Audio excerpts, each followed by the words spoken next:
ములక్కాడ నుంచి వచ్చే రసం ఈ టమాటాతో కలిసి ఈ రొయ్యల కూర తాలూకు టేస్ట్ని నెక్స్ట్ లెవెల్కి తీసుకెళ్తాయండి. ఎప్పుడైనా ట్రై చేశారా మీరు రొయ్యలు ములక్కాడ కర్రీని? ఇవాళ మన రెసిపీ ఈ రొయ్యలు ములక్కాడేనండి. రొయ్యలు ములక్కాడ కూరకండి నేను శుభ్రంగా కడిగి పెట్టుకుని ఒక 1 కిలో రొయ్యలు తీసుకున్నాను. వాటితో పాటు మనకు మెయిన్గా కావాల్సినవి ఉల్లిపాయలు ఒక 3, ఒక మీడియం సైజు ములక్కాడలు, ఒక 2 టమాటాలు, ఒక 5-6 పచ్చిమిరపకాయలండి. ఇప్పుడు ప్యాన్ పెట్టుకుని ఒక 4 స్పూన్లు ఆయిల్ వేసుకుందామండి. నూనె వేడెక్కింది కదా, ఇప్పుడు కొంచెం ఆవాలు, జీలకర్ర, కొంచెం పసుపు, పోపు చిటపట్లాడగానే చిన్నగా కట్ చేసుకుని ఉల్లిపాయ ముక్కలు, పచ్చిమిరపకాయ ముక్కలు, కొంచెం కరివేపాకు. బాగా వేగింది కదా, ఇప్పుడు ఒక 2 స్పూన్లు అల్లం వెల్లుల్లి పేస్ట్ ఫ్రెష్గా తీసుకున్నది పెట్టుకుందాం. అల్లం వెల్లుల్లి పేస్ట్ పచ్చివాసన పోయింది, బాగా వేగింది. ఇప్పుడు టమాటా ముక్కలు వేసుకుందాం. టమాటా ముక్కలు వేసుకొని కూరకు సరిపడే సాల్ట్ వేసేసుకుందాం. ఇప్పుడు టమాటాలు బాగా మగ్గుతాయి అన్నమాట.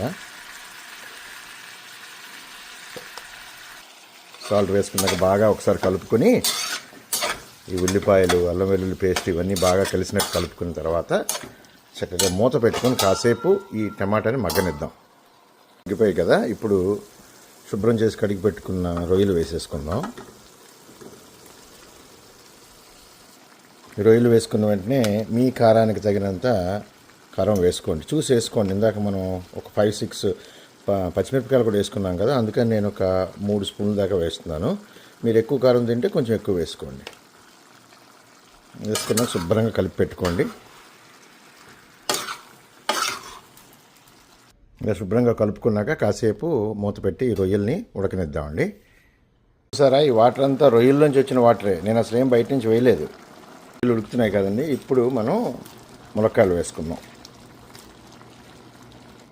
ఈ రొయ్యల్లోంచి వచ్చిన వాటర్ అంతా ఎగిరిపోయింది చూసారా. ఇప్పుడు కొంచెం ఫ్లేవర్ కోసం కొద్దిగా గరం మసాలా, ఎక్కువ అవసరం లేదు, జస్ట్ ఫ్లేవర్ కోసం వేసి శుభ్రంగా కలిపి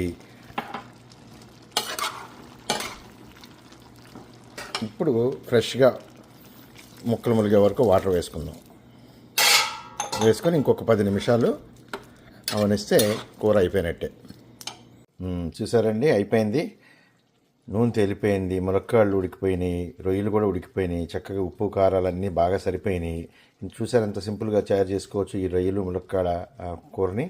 దీన్ని మీరు వేడివేడి అన్నంలో తింటే చాలా బాగుంటుంది. మీకు ఈ రెసిపీ కనుక నచ్చితే ఈ వీడియోని లైక్ చేయండి, షేర్ చేయండి, నా ఛానల్ని కూడా సబ్స్క్రైబ్ చేసుకోండి. Thank you.